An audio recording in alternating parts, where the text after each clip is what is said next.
നമസ്തേയിൽ അതിഥിയായി എത്തിയിരിക്കുന്നത് ഫോൾ എന്ന ഹ്രസ്വ ചിത്രത്തിൻ്റെ നായകൻ ജിജു നായരാണ്. അദ്ദേഹത്തിൻ്റെ വിശേഷങ്ങളിലേക്ക് നമസ്കാരം.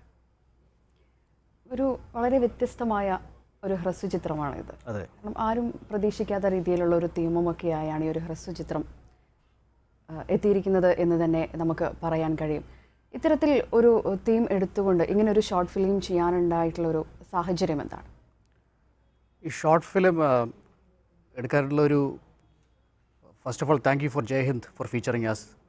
ഈ ഫോൾ, ഞങ്ങളുടെ ചിത്രത്തിൻ്റെ പേര് ഫോൾ എന്നാണ്. ഫോൾ എന്ന് പറഞ്ഞാൽ ഒരു വീഴ്ച എന്നാണ് ഉദ്ദേശിക്കുന്നത്. ഇതിൻ്റെ ഒരു പ്രചോദനം എന്ന് പറഞ്ഞു കഴിഞ്ഞാൽ ഷോർട്ട് മൂവീസ് ചെറിയൊരു ഡ്യൂറേഷനിൽ പല കാര്യങ്ങളും പറയാൻ കഴിയും. പക്ഷേ അതോടൊപ്പം തന്നെ പ്രേക്ഷകന് ചില കാര്യങ്ങൾ വിട്ടുകൊടുക്കാൻ കഴിയും. ഒരു കംപ്ലീറ്റ് ക്ലോഷർ കൊടുക്കാതെ തന്നെ പ്രേക്ഷകൻ്റെ ഒരു അഭിരുചിക്ക് അനുസരിച്ച് വിട്ടുകൊടുക്കാൻ കഴിയും. അപ്പോൾ അതാണ് ഒരു വൺ ഓഫ് ദ റീസൺസ് നമ്മുടെ ഷോർട്ട് ഫിലിം ഔട്ട്ഫിറ്റ് ഇത് ഉണ്ടാക്കാനുള്ള കാരണം. പിന്നെ പാഷനുണ്ട്. We have enough passion to make a short movie. പിന്നെ വേറൊരു പ്രചോദനം എന്ന് പറഞ്ഞാൽ ഇൻ്റർനാഷണൽ ഫിലിം ഫെസ്റ്റിവലുകളിൽ ഷോർട്ട് മൂവീസിന് കൂടുതൽ റെക്കഗ്നിഷൻ കിട്ടി വരുന്ന ഒരു കാലഘട്ടമാണ്. അപ്പോൾ അതിനുവേണ്ടി കൂടിയാണ് നമ്മൾ ഈ ഷോർട്ട് മൂവി ഉണ്ടാക്കിയിരിക്കുന്നത്. പിന്നെ നമ്മുടെ എല്ലാവരുടെ മനസ്സിൽ ഒരു സിനിമ എന്നൊരു ഭ്രമമുണ്ട്. അപ്പം short movie is a very easy way to do a movie, അങ്ങനെയാണ് വിചാരിച്ചത്.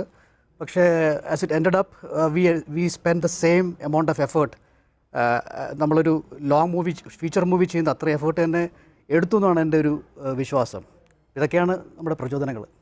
അതുപോലെ തന്നെ ഫിലിം ഫെസ്റ്റിവലിലേക്കൊക്കെ നോമിനേറ്റ് ചെയ്തിരിക്കുകയാണ് ഇപ്പോൾ ഫോൾ എന്ന് പറയുന്ന ഹ്രസ്വ ചിത്രം. അത് വലിയൊരു കാര്യം തന്നെയാണ്. കാരണം ഇതിനോടകം തന്നെ ഏതാണ്ട് 50ഓളം അവാർഡുകളാണ് ഫോൾസിനെ തേടി എത്തിയിരിക്കുന്നത്. ഈ ഒരു സിനിമ ഹ്രസ്വ ചിത്രം എടുക്കുന്ന സമയത്ത് പ്രതീക്ഷിച്ചിരുന്നോ ഇത്തരത്തിൽ ഒരു അവാർഡൊക്കെ അതിന് വന്നു ചേരുമെന്നുള്ളൊരു പ്രതീക്ഷയുണ്ടായിരുന്നു? തീർച്ചയായും ഇല്ല. ഞങ്ങളുടെ ഡയറക്ടറും പ്രൊഡ്യൂസറും, അതിൻ്റെ പേര് വിജിൽ ബോസ് എന്നാണ്, വളരെ ടാലൻറ്റഡ് ആയിട്ടുള്ള ഒരു പ്രൊഡ്യൂസറാണ്, വളരെ പാഷനേറ്റ് ആണ്. ഞങ്ങൾ ഡിസ്കസ് ചെയ്തിരുന്നു. അപ്പോൾ പറഞ്ഞു ഒരു ഫിലിം ഫെസ്റ്റിവലിൽ നോമിനേഷൻ കിട്ടിക്കഴിഞ്ഞാൽ നമ്മൾ സെലിബ്രേറ്റ് ചെയ്യും എന്നാണ് നമ്മൾ പറഞ്ഞിരുന്നത്. പക്ഷേ അങ്ങനെ നമ്മൾ ഒരു 50 ഫിലിം ഫെസ്റ്റിവലിൽ സബ്മിറ്റ് ചെയ്തു. ആദ്യത്തെ നോമിനേഷൻ വന്നപ്പോഴത്തേക്ക് ഫേസ്ബുക്കിലും സോഷ്യൽ മീഡിയയിലൊക്കെ നമ്മൾ പ്രചരിപ്പിച്ചു നമ്മുടെ സിനിമയ്ക്ക് നോമിനേഷൻ കിട്ടി. ഒരു ഇൻ്റർനാഷണൽ ഫിലിം ഫെസ്റ്റിവലായിരുന്നു. പെട്ടെന്ന് തന്നെ വിത്തിൻ ഫ്യൂ വീക്സ് തന്നെ നമുക്ക് നോമിനേഷനൊക്കെ അവാർഡുകളായിട്ട് മാറുകയും ചെയ്തു. Best photography, best crime thriller, actor, actress, supporting actress, supporting actor, മാത്രമല്ല CGI, ഇങ്ങനെയുള്ള പല അവാർഡുകളും നമുക്ക് കിട്ടി. അപ്പോൾ ഞങ്ങൾ ഒരിക്കലും പ്രതീക്ഷിച്ചിരുന്നില്ല ഇതുപോലെ അവാർഡുകൾ കിട്ടുമെന്നുള്ളത്. കിട്ടിക്കഴിഞ്ഞപ്പോഴത്തെ ഒരു സന്തോഷം ഒരുപാടുണ്ടായി. മാത്രമല്ല ഇതുപോലെ ഷോർട്ട് ഫിലിംസ് ഉണ്ടാക്കുന്ന ടീംസിന് ഉണ്ടാക്കുന്ന ഔട്ട്ഫിറ്റുകൾക്ക് ഇതൊരു പ്രചോദനമായിരിക്കുമെന്നും മനസ്സിലായി. ഇപ്പോഴും കിട്ടിക്കൊണ്ടിരിക്കുന്നുണ്ട്, പിന്നെയും സന്തോഷം ഉണ്ടായിക്കൊണ്ടിരിക്കുന്നു. ഇനി കേരളത്തിലെ 1-2 ഫിലിം ഫെസ്റ്റിവലിൽ കൂടി അവതരിപ്പിക്കണം. അവിടെയും എന്തെങ്കിലും നമുക്ക് റെക്കഗ്നിഷൻ കിട്ടുമെന്നുള്ളൊരു പ്രതീക്ഷയും കൂടെയുണ്ട്. തീർച്ചയായും നമ്മളൊട്ടും പ്രതീക്ഷിക്കാതെ നമ്മൾക്ക് അവാർഡുകളൊക്കെ നമ്മുടെ കൈകളിലേക്ക് എത്തിക്കുമ്പോൾ അത് വലിയൊരു സർപ്രൈസിങ്ങും അതിലുപരി വലിയൊരു ആഹ്ലാദവും ഒക്കെ ആയിരിക്കും. അപ്പോൾ എന്താണെങ്കിലും നമുക്ക് ഫോൾസിൻ്റെ ഒരു പ്രൊമോ കണ്ട് തിരിച്ചു വരാം. ഷുവർ.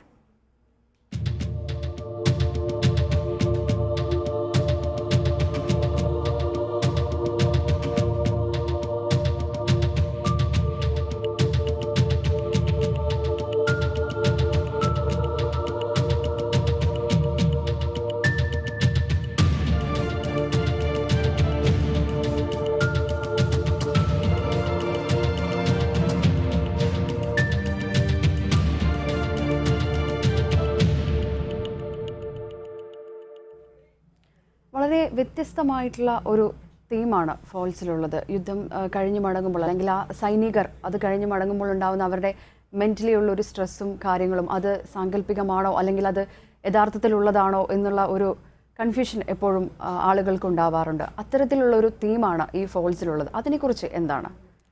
അതാണ് ഒരു പ്രചോദനം, അതുകൂടിയാണ്. അതായത് അമേരിക്കയിൽ ജീവിക്കുന്ന ആൾക്കാരാണ് നമ്മളെല്ലാവരും. അതായത് മലയാളികൾ ഇവിടുന്ന് 10-20 വർഷം മുമ്പ് നാട്ടിൽ നിന്ന് പോയി അമേരിക്കയിൽ മലയാളികളായിട്ട് ജീവിക്കുന്നു. അതോടൊപ്പം തന്നെ വേറൊരു ഭാഗം നോക്കുകയാണെങ്കിൽ നമ്മൾ അമേരിക്കക്കാരും കൂടെയാണ്. ആ പർട്ടിക്കുലർ സൈഡ് നമ്മളധികം പുറത്ത് കാണിക്കുന്നില്ല. അപ്പോൾ ഈ സിനിമയുടെ ഉദ്ദേശം എന്ന് പറഞ്ഞു കഴിഞ്ഞാൽ മെയിൻ സ്ട്രീം അമേരിക്കൻ ആൾക്കാരുടെ അടുത്ത് പറയുന്നതായിട്ടാണ് മലയാളികളും അല്ലെങ്കിൽ ഇന്ത്യക്കാരും അമേരിക്കയുടെ ഒരു ഭാഗമാണ് എന്ന് കരുതാൻ വേണ്ടിയുള്ളൊരു ഷോർട്ട് മൂവിയും കൂടിയാണ്. അപ്പോൾ അതിനെക്കുറിച്ച് ആലോചിച്ചപ്പോഴത്തേക്ക് ഏറ്റവും നല്ലൊരു തീമായിട്ട് തോന്നിയത് അമേരിക്കൻ സോൾജേഴ്സിൻ്റെ കഥകൾ പറയുന്ന ഒരു തീമായിട്ടാണ് തോന്നിയത്.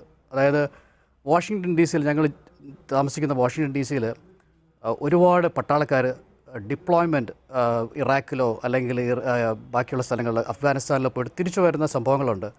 അവർ വരുമ്പോഴത്തേക്ക് അവരുടെ മാനസിക സംഘർഷങ്ങൾ ഒട്ടനവധിയുണ്ട്. അതായത് വന്നതിന് ശേഷം അവർക്കൊരു ജോലി കിട്ടാനുള്ള സാധ്യതകൾ കുറവാണ്.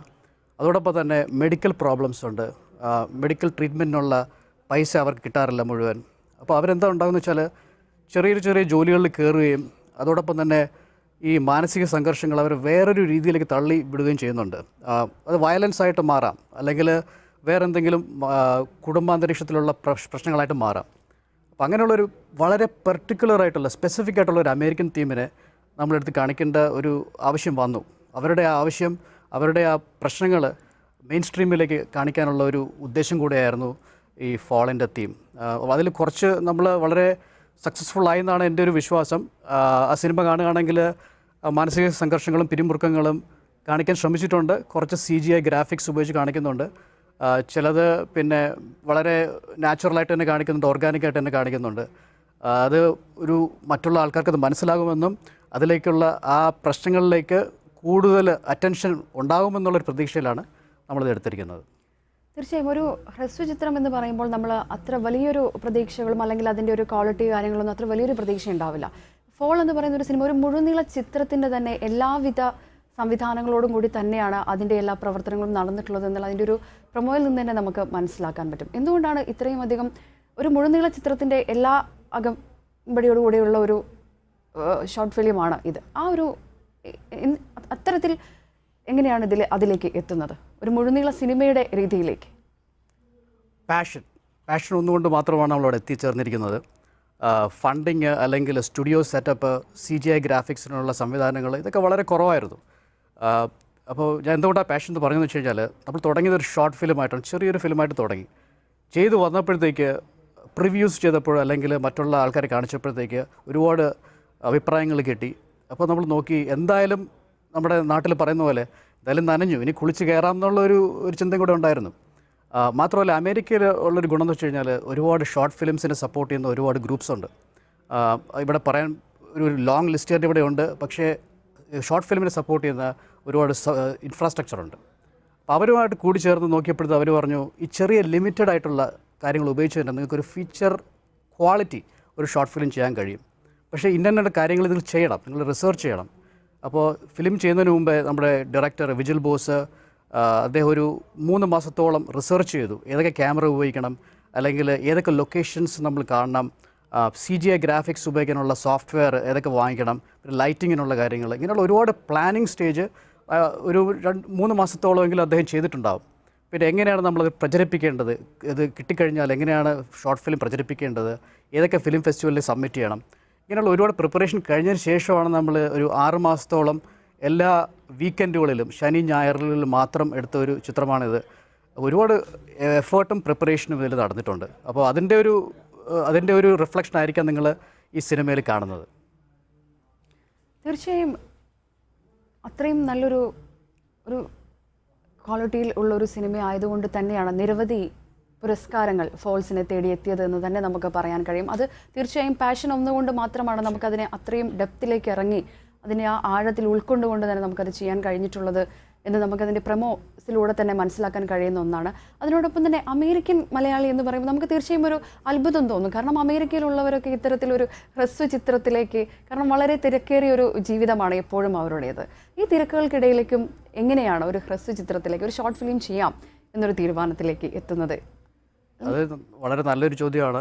അമേരിക്കൻ മലയാളി എന്ന് പറയുമ്പോഴത്തേക്ക് കൂടുതലും ജോലിയിലേക്കാണ് സാധാരണഗതിയിൽ, ബിസിനസ്, ജോലി, ബാക്കിയുള്ളതിനൊന്നും സമയം കിട്ടാറില്ല ശരിക്കും പറഞ്ഞു കഴിഞ്ഞാൽ. പക്ഷേ നേരത്തെ പറഞ്ഞ പോലെ പാഷൻ, നമ്മുടെ സിനിമകൾ കണ്ടു വളർന്നൊരു തലമുറയാണല്ലോ നമ്മളെല്ലാവരും. മോഹൻലാൽ, മമ്മൂട്ടി, പിന്നെയുള്ള അനേകം നായകന്മാരും നായികമാരും അഭിനയിച്ച ചിത്രങ്ങൾ കണ്ടിട്ടാണല്ലോ ഞങ്ങൾ വന്നിരിക്കുന്നത്. അപ്പോൾ നാട്ടിൽ നിന്ന് വന്നിട്ട് ഒരു 20 വർഷത്തോളമായി. അപ്പോൾ ഇതൊക്കെ നമ്മൾ കാണുന്നുണ്ട്, ഇതുപോലെ എന്തുകൊണ്ട് നമുക്ക് ചെയ്തുകൂടാ എന്നുള്ളൊരു തോന്നൽ നമ്മുടെ മനസ്സിൽ തോന്നിയിട്ടുണ്ട്. അതുകൊണ്ടാണ് മറ്റുള്ളതൊക്കെ ഒന്ന് ത്യജിച്ചിട്ട് വീക്കെൻഡുകൾ, ഒരു 6 മാസത്തേക്കുള്ള വീക്കെൻഡുകൾ ഇതിലോട്ട് ഡിവോട്ട് ചെയ്ത് നമ്മൾ ചെയ്യാൻ തുടങ്ങിയത്. അതുകൊണ്ടൊരു പ്രയോജനം കൂടെ ഉണ്ടായി. നമ്മളെപ്പോലെ തന്നെയുള്ള മറ്റുള്ള മലയാളികളും ഇതിലേക്ക് എടുത്ത് ചാടിയിട്ടുണ്ടെന്ന് വേണമെങ്കിൽ ഞാൻ പറയാം. പലരും ഇപ്പോൾ ഷോർട്ട് ഫിലിം ചെയ്ത് തുടങ്ങിയിട്ടുണ്ട്. വളരെ ക്വാളിറ്റി ആയിട്ടുള്ള ഷോർട്ട് ഫിലിംസ് പിന്നെ അമേരിക്കയിൽ നിന്ന് വരുന്നുണ്ട്. അതെനിക്ക് തോന്നുന്ന കേരളത്തിലുള്ള പ്രേക്ഷകരത് കാണണം. കുറച്ച് ക്വാളിറ്റി വ്യത്യാസങ്ങൾ കാണാം. തീമിൻ്റെ ട്രീറ്റ്മെൻറ്റ് കുറച്ച് ഡിഫറൻ്റ് ആയിരിക്കാം. പക്ഷെ എന്നാൽ പോലും ഇതൊരു പ്രചോദനമായിട്ട് വന്നിട്ടുണ്ട് മറ്റുള്ള എല്ലാവർക്കും. അപ്പോൾ എല്ലാവരുടെയും ഒരു വികാരം എന്ന് പറഞ്ഞാൽ പാഷനാണ്. നമ്മുടെ മനസ്സിലുണ്ടായിരുന്ന മലയാള ചിത്രങ്ങളെക്കുറിച്ചുള്ള അഭിപ്രായങ്ങൾ ഇതെങ്ങനെ പ്രകടിപ്പിക്കാം എന്നുള്ളതിൻ്റെ ഒരു ലക്ഷ്യമാണ് ഈ ഷോർട്ട് ഫിലിമുകളായിട്ട് ഇപ്പോൾ വരുന്നത്. മിക്ക ഷോർട്ട് ഫിലിംസിന് ഇപ്പോൾ അവാർഡുകൾ കിട്ടുന്നുമുണ്ട്. അപ്പോൾ ക്വാളിറ്റി നല്ല തന്നെയാണ്. പക്ഷെ ഒരു അമേരിക്കൻ തീമിലായിരിക്കും. അപ്പോൾ അതിനെ ഇവിടെയുള്ള പ്രേക്ഷകർ കണ്ടിട്ട് പിന്നെ എൻകറേജ് ചെയ്യണം എന്നുള്ള ഒരു റിക്വസ്റ്റും കൂടെ ഉണ്ട്. പക്ഷേ ഒരു നല്ലൊരു ത്രൈവിംഗ് ആയിട്ടുള്ളൊരു ഷോർട്ട് ഫിലിം കൾച്ചർ അമേരിക്കയിൽ നിന്ന്, അത് മലയാളി കൾച്ചർ വരുന്നുണ്ട്. പിന്നെ ഒരു കാര്യം കൂടെ പറയാനുണ്ട്. ഈ ഫിലിം ഫോൾ എന്നുള്ളത് ഇംഗ്ലീഷ് ലാംഗ്വേജിലാണ് എടുത്തിരിക്കുന്നത്, മലയാളം ലാംഗ്വേജിലല്ല. ഒരു ഇൻ്റർനാഷണൽ ഓഡിയൻസിനെ ടാർഗറ്റ് ചെയ്താണ് എടുത്തിരിക്കുന്നത്. അതിൻ്റെ ഒരു സ്പാനിഷ് വേർഷൻ കൂടെ നമ്മൾ ചെയ്യുന്നുണ്ട്. വേർഷനല്ല, ഡബ്ബിങ് ചെയ്യുന്നുണ്ട്. ഒരു ഇൻട്രസ്റ്റിംഗ് കാര്യം എന്ന് പറഞ്ഞാൽ നമ്മളിത് പബ്ലിഷ് ചെയ്തപ്പോഴത്തേക്ക് ഈ സിനിമയ്ക്ക് യൂറോപ്പിലും പിന്നെ സൗത്ത് അമേരിക്കയിലും കുറച്ച് അക്സെപ്റ്റൻസ് കിട്ടിയെന്നാണ് നമ്മൾ കണ്ടുവരുന്നത്. എന്താണ് കാരണം എന്നറിയത്തില്ല. ചിലപ്പോൾ നമ്മൾ അവരെ പോലെ ഇരിക്കുന്നത് കൊണ്ടായിരിക്കാം, സൗത്ത് അമേരിക്കക്കാരെ പോലെ ഇരിക്കുന്നത് കൊണ്ടായിരിക്കാം, അല്ലെങ്കിൽ അമേരിക്കക്കാരല്ലാതെ ഒരു അമേരിക്കൻ ഫിലിമിൽ അഭിനയിക്കുന്ന ആൾക്കാരുടെ ഒരു ക്യൂരിയോസിറ്റി കൊണ്ടായിരിക്കാം. എന്താണെന്നറിയില്ല, ഒരു നല്ലൊരു അക്സെപ്റ്റൻസ് അവിടെയുള്ള ഏരിയയിൽ കിട്ടിയിട്ടുണ്ട്. തീർച്ചയായും വലിയൊരു അംഗീകാരം തന്നെയാണ് ഫോൾസ് എന്ന ഹ്രസ്വ ചിത്രത്തിന് കിട്ടിക്കൊണ്ടിരിക്കുന്നത്. അതോടൊപ്പം തന്നെ ഞാൻ അദ്ദേഹത്തിൻ്റെ കുടുംബ വിശേഷങ്ങളിലേക്ക് കൂടി ഒന്ന് കിടക്കുകയാണ്. ഹ്രസ്വചിത്രം അല്ല എന്തായാലും മേഖല, അല്ലെങ്കിൽ സിനിമയല്ല മേഖല എന്ന് എനിക്കറിയാം. യഥാർത്ഥത്തിലുള്ള ഒരു പ്രൊഫഷൻ അത് എന്താണ്? ഞാൻ പ്രൊഫഷൻ എന്ന് പറഞ്ഞാൽ ഒരു IT പ്രോഗ്രാം മാനേജറാണ്. അപ്പോൾ അവിടെയുള്ള സൈബർ സെക്യൂരിറ്റി, ഇപ്പോൾ അതാണല്ലോ ഏറ്റവും വലിയ ഒരു വിഷയം. സൈബർ സെക്യൂരിറ്റി പ്രോഗ്രാംസ് പിന്നെ നടത്തുന്ന ഒരു പ്രോഗ്രാം മാനേജറാണ്, IT-യിലാണ്. അപ്പോൾ അതാണ് എൻ്റെ അന്നം തരുന്നത്, അത് തന്നെയാണ്. പിന്നെ പാഷൻ ഇപ്പോൾ സിനിമയാണ്. പിന്നെ ഫാമിലി ഉണ്ട്. അതായത് വാഷിങ്ടൺ DC എന്നുള്ള സ്ഥലത്തു നിന്നാണ് ഞാൻ വരുന്നത്. എൻ്റെ ഭാര്യ അർച്ചന, തമ്പി, 2 കുട്ടികളുണ്ട്. അവർ വരുന്നതിന് മുമ്പേ അവർ എൻ്റെ അടുത്ത് പറഞ്ഞിരുന്നു, അച്ഛൻ ഞങ്ങളെക്കുറിച്ച് കൂടെ പറയണം. പക്ഷേ എന്തായാലും അവർ, ഒരാളുടെ പേര് മൈത്രേയി, ഒരാൾ മീനാക്ഷി. അവർ 2 പേരും സ്കൂളിൽ പഠിക്കുകയാണ്. അവരുടെ ഹെൽപ്പില്ലാതെ മുമ്പോട്ട് പോകാൻ പറ്റില്ലെന്നുള്ളത് ഉറപ്പാണ്. അതായത് വീക്കെൻഡുകളിൽ ഷോപ്പിംഗ് അല്ലെങ്കിൽ മറ്റുള്ള വീട്ടുകാര്യങ്ങളൊക്കെ ചെയ്യാനാണ് നമ്മുടെ അമേരിക്കൻ മലയാളിയുടെ ഏറ്റവും വലിയൊരു ഉദ്യമം. പക്ഷേ ആ സമയങ്ങളിൽ 6 മാസത്തോളം ഇതൊന്നും ചെയ്യാതെ എനിക്ക് പോകാൻ കഴിഞ്ഞത് അവരുടെ ഹെൽപ്പ് കൊണ്ട് തന്നെയാണ്, അല്ലാതെ വേറൊന്നും കൊണ്ടല്ല. അത് എൻ്റെ മാത്രമല്ല, ഈ ചിത്രത്തിൽ പ്രവർത്തിച്ച എല്ലാ മലയാളികളും, ഇതൊരു മലയാളി ചിത്രമാണ്, എല്ലാവരുടെയും വീടുകളിൽ ഇത് തന്നെയായിരുന്നു കാര്യം. ഒന്നിൽ ഭാര്യ ഉണ്ടെങ്കിൽ ഭർത്താവ് ഹെൽപ്പ് ചെയ്യുന്നു, അല്ലെങ്കിൽ അല്ലാതെ തന്നെയുള്ള ഹെൽപ്പുകൾ ഒരുപാടുണ്ടായിട്ടുണ്ട്. കുടുംബം വളരെയേറെ ഹെൽപ്പ് ചെയ്തിട്ടാണ് ഈ ചിത്രം ഉണ്ടായിരിക്കുന്നത് എല്ലാവരുടെയും കാര്യത്തിൽ. അത് പറയുന്നതിൽ വളരെ വളരെ വളരെ സന്തോഷമാണ്. തീർച്ചയായും ജിജു നായർ പറഞ്ഞതുപോലെ തന്നെ കുടുംബത്തിൻ്റെ ഒരു സപ്പോർട്ട്, അത് ഏത് മേഖലയിലാണെങ്കിലും നമ്മളുടെ പാരൻസിൻ്റെ അല്ലെങ്കിൽ നമ്മളുടെ കുട്ടികളുടെയൊക്കെ ഒരു സപ്പോർട്ട് നമുക്ക് വളരെയധികം പ്രാധാന്യം അർഹിക്കുന്ന ഒന്ന് തന്നെയാണ്. അത് ഒഴിച്ചുകൂടാൻ പറ്റാത്തത് ഒന്നുകൂടി തന്നെയാണ്. ജിജു പറഞ്ഞതുപോലെ തന്നെ വീക്കെൻഡുകളൊക്കെ വീട്ടിലെ കാര്യങ്ങൾക്ക് വേണ്ടിയൊക്കെ മാറ്റി വയ്ക്കുമ്പോഴും ഈ ഒരു പാഷൻ ഉള്ളത് കൊണ്ട് തന്നെയാണ്. ഇത്തരമൊരു പാഷൻ നിലനിൽക്കുന്ന ഈ ഒരു സാഹചര്യത്തിൽ ഇതൊരു ഇൻ്റർനാഷണൽ ലെവൽ, അന്തർദേശീയ ലെവലിലെല്ലാം എത്തിയിട്ടുള്ളൊരു ഹ്രസ്വ ചിത്രമാണ്. നാളെ മലയാള സിനിമയിലേക്കൊക്കെ ഒരു അവസരം കിട്ടിയാൽ തീർച്ചയായും എങ്ങനെയാണ് അതിനെ? 2 കൈ കൊണ്ട് സ്വീകരിക്കും. പക്ഷേ മലയാളം ചലച്ചിത്ര വേദി എന്ന് പറയുമ്പോഴത്തേക്ക് വളരെ വലുതാണ്. അപ്പോൾ അങ്ങോട്ടൊക്കെ എത്തി നോക്കാനുള്ള ഒരു അവസരം കിട്ടുമ്പോൾ തന്നെ ബുദ്ധിമുട്ടുള്ളൊരു കാര്യമാണ്. അതിനെക്കുറിച്ച് ആലോചിക്കുന്നത് തന്നെ ബുദ്ധിമുട്ടാണ്. പക്ഷേ ഇങ്ങനെയുള്ള ഈ ഷോർട്ട് ഫിലിമുകളിൽ അഭിനയിക്കുകയും എക്സ്പീരിയൻസ് കിട്ടുകയും ചെയ്തുകൊണ്ട് എന്തെങ്കിലും ഒരു ചെറിയ റോൾ ചെയ്യാൻ കഴിയും എന്നുള്ളൊരു വിശ്വാസമുണ്ട്. പക്ഷേ ഫീച്ചർ ഫിലിം പ്രൊഡക്ഷൻ, പിന്നെ അതിൻ്റെ റിട്ടേൺസ്, അതിൻ്റെ ഒരു പ്രൊഡക്ഷൻ വാല്യൂ, ഇതൊക്കെ വളരെ വ്യത്യസ്തമായിട്ടുള്ള സംഭവങ്ങളാണെന്ന് നല്ലപോലെ അറിയാം. വാഷിങ്ടൺ DC ഒരു കാര്യം കൂടെ പറയട്ടെ. വാഷിങ്ടൺ DC നിന്ന് തന്നെ 1-2 വളരെ പ്രശസ്തരായ സംവിധായകരും പ്രൊഡ്യൂസർമാരും ഉണ്ടായിട്ടുണ്ട് നമ്മുടെ നാട്ടിൽ.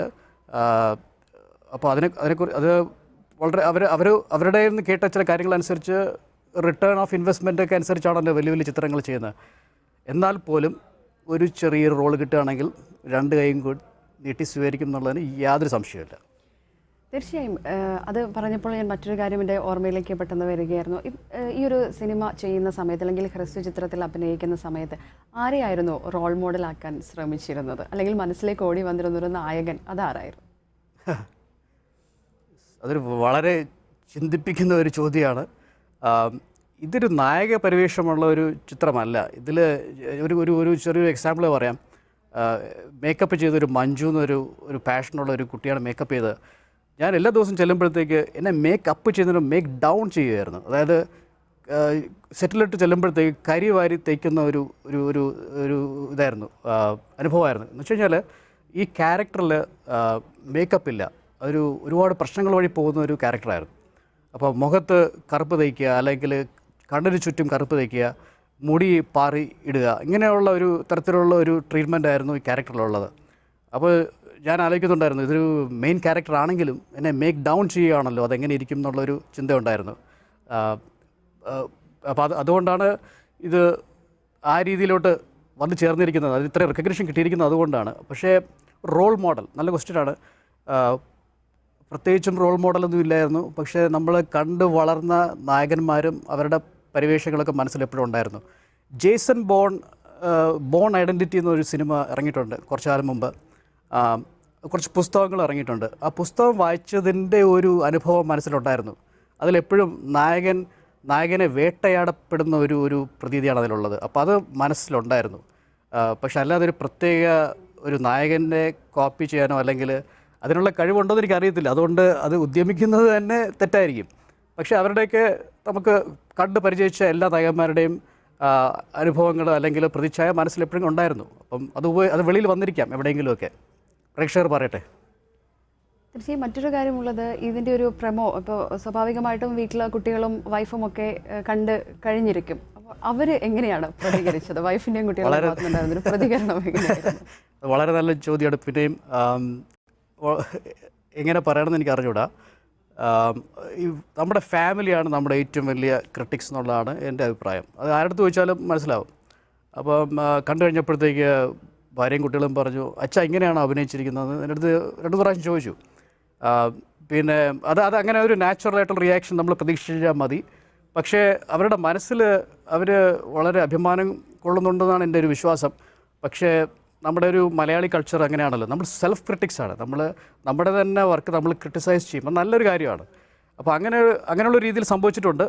അച്ഛൻ ഇങ്ങനെ അഭിനയിച്ച് ശരിയായില്ല, അല്ലെങ്കിൽ മറ്റു രീതിയിൽ അഭിനയിക്കാമായിരുന്നു, അല്ലെങ്കിൽ മറ്റുള്ള ആൾക്കാരെ നോക്കി പഠിക്കൂ എന്നൊക്കെ പല കാര്യങ്ങളും പല പ്രാവശ്യം പറഞ്ഞിട്ടുണ്ട്. പിന്നെ നമ്മുടെ ലിമിറ്റേഷൻ അനുസരിച്ച് നമുക്ക് സാധിക്കുന്നതല്ലേ സാധിക്കത്തുള്ളൂ. അങ്ങനെയുള്ള ഇൻപുട്ടുകൾ ഒരുപാട് വന്നിട്ടുണ്ട്. കൺസ്ട്രക്റ്റീവ് ക്രിറ്റിസിസം ഒരുപാട് വന്നിട്ടുണ്ട്. അതൊക്കെ നമുക്ക് അടുത്ത സിനിമയിലേക്ക്, ഞങ്ങളുടെ ഇത് ഫീച്ചർ ഫിലിം ആക്കുമ്പോൾ, ഇപ്പോൾ ഷോർട്ട് ഫിലിമാണ്, ഫോൾ ഫീച്ചർ ഫിലിം ആക്കുമ്പോൾ അവരുടെയൊക്കെ അഭിപ്രായം തീർച്ചയായിട്ടും ഇൻക്ലൂഡ് ചെയ്തുകൊണ്ട് വ്യത്യാസങ്ങൾ വരുത്താൻ ഞാൻ ശ്രമിക്കും. അപ്പോൾ വളരെ കൺസ്ട്രക്റ്റീവായിരുന്നു എൻ്റെ ഫാമിലിയുടെ ഫീഡ്ബാക്ക്. തീർച്ചയായും ജിജു നായരുടെ ആഗ്രഹം പോലെ തന്നെ ഭാവിയിലേക്കൊരു മലയാള സിനിമയിലേക്കൊക്കെ ഒരു അവസരം കിട്ടട്ടെ എന്ന് ഞാൻ ഈ വേളയിൽ ആശംസിക്കുകയാണ്. ഈ 2019 ഒരു പുതുവർഷത്തിൽ വലിയൊരു സിനിമ അത്രയും പാഷനായി കൊണ്ട് നടക്കുന്ന ഒരാളെന്ന നിലയിൽ തന്നെ മലയാളത്തിലേക്ക് ഒരു അവസരം കിട്ടട്ടെ എന്നുകൂടി ഞാൻ